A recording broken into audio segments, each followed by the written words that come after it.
Dövlət başçıları, hörmətli beynəlxalq təşkilatların nümayəndələri, xanımlar və cənablar. Mən sizi səmiyyətlə salamlayıram, qonaqlarımıza xoş gəlmişsiniz deyirəm. Bu il BMT-nin Mərkəzi Asiya ölkələrinin iqtisadiyyatları üçün xüsusi proqramının SPECA 25-ci il dönümüdür. Hazırda Azərbaycan SPECA-ya sədrlik edir. 25 il ərzində ölkələrimiz arasında hərtərəfli əlaqələr uğurla inkişaf edib, ancaq SPECA-ya üzv dövlətlərin zirvə görüşü ilk dəfə keçirilir.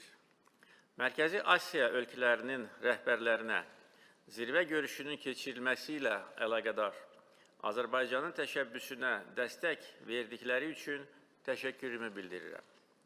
Bugün Azərbaycan, Qazaxıstan, Qırğızstan, Tacikistan, Türkmenistan və Özbəkistan bir sıra çoxtərəfli formatlarda uğurla əməkdaşlıq edir. Bugün mənim dəvətimlə zirvə görüşündə Gürcüstan və Macaristanın baş nazirləri və Körfəz Əməkdaşlıq Şurasının baş katibi fəxri qonaqlar qismində iştirak edir. Əminəm ki, bu tərkibdə keçirilən zirvə görüşü daha geniş iqtisadi əməkdaşlıq formatına yol açacaq. SPECA yarananda üzv ölkələr dövlət müstəqilliyinin ilk addımlarını atırdılar. Qarşımızda bir çox problemlər, çağırışlar durmuşdu. Son 25 ildə əsas çağırışlar arxada qalıb. Biz dövlət suverenliyimizi möhkəmləndirmiş, beynəlxalq aləmin dəyərli üzvlərinə çevrilmiş və iqtisadi cəhətdən sürətlə inkişaf etmişik. Ölkələrimizi birləşdirən daha bir amil var. O da siyasi sabitlikdir.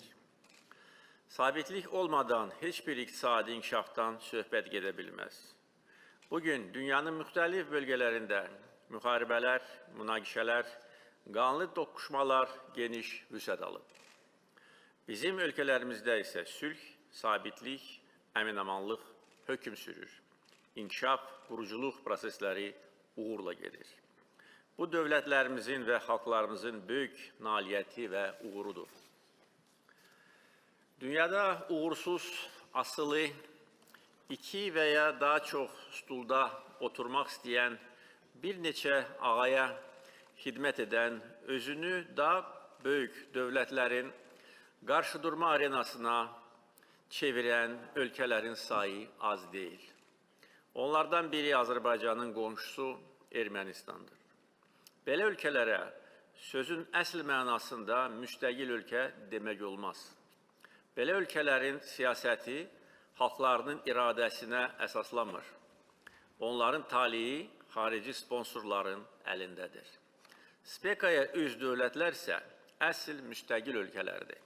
Çünki müstəqil xarici və daxili siyasət aparırlar. Bu günlərdə BMT Baş Assambleyasında SPECA-nın 25 ili ilə əlaqədar qəbul edilmiş qətnaməni alqışlayırıq. BMT-nin himayəsi altında SPECA Etimad Fondu təsis edilmişdir. Azərbaycan bu fonda 3,5 milyon ABŞ dolları ayıracaq.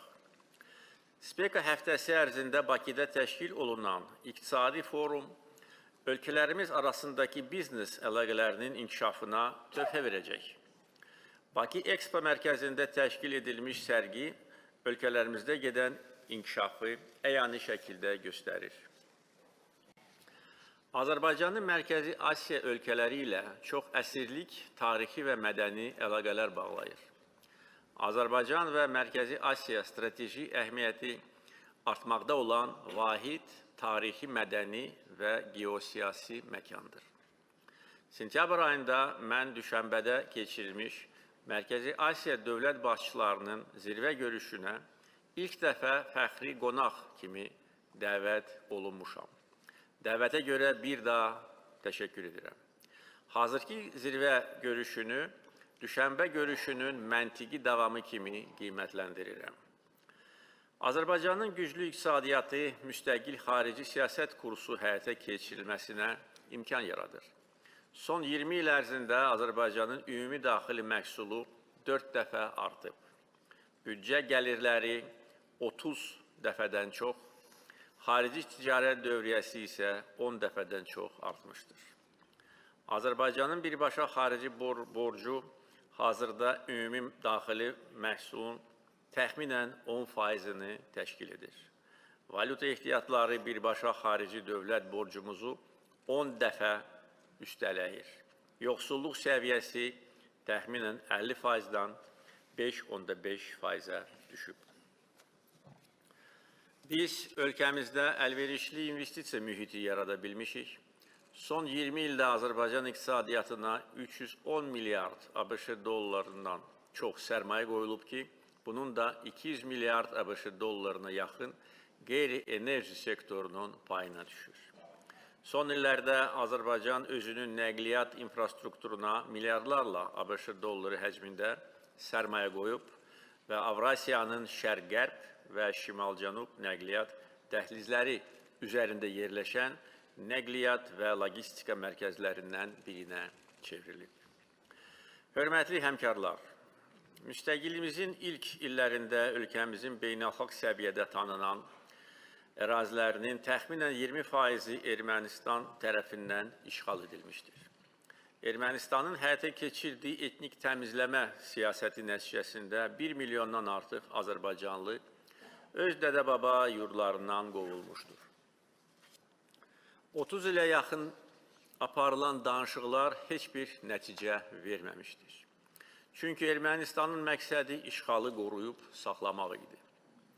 2019-cu ildə Ermənistanın baş nazirinin o vaxt işğal altında olan Xankəndi şəhərində Qarabağ Ermənistandır və nöqtə açıqlaması danışıqlar prosesini tamamilə məhv etdi.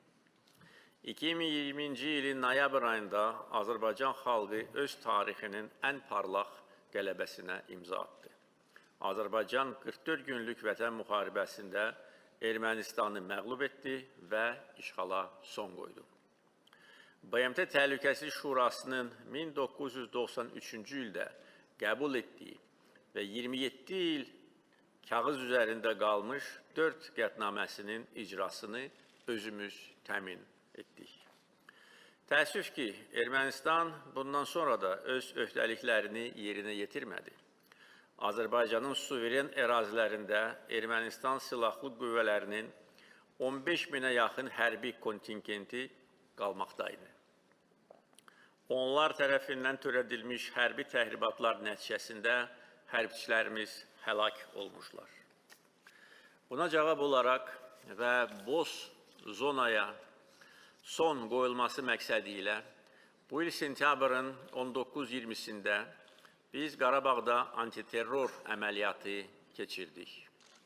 Cəmi bir günün içində 1992-ci ildə xalqımıza qarşı soyqırımının törədildiyi Xocalı şəhəri də daxil olmaqla bütün ərazilərimiz üzərində suverenliyimizi tam bərpa etdik və Azərbaycan ərazisində aqressiv separatizmə son qoyduq. Bu tarixi qələbə münasibəti ilə Azərbaycanı təbrik edən bütün ölkələrə təşəkkürümü bildirirəm. Hazırda işğaldan azad olunmuş ərazilərdə geniş miqyaslı bərpa, quruculuq işləri həyata keçirilir.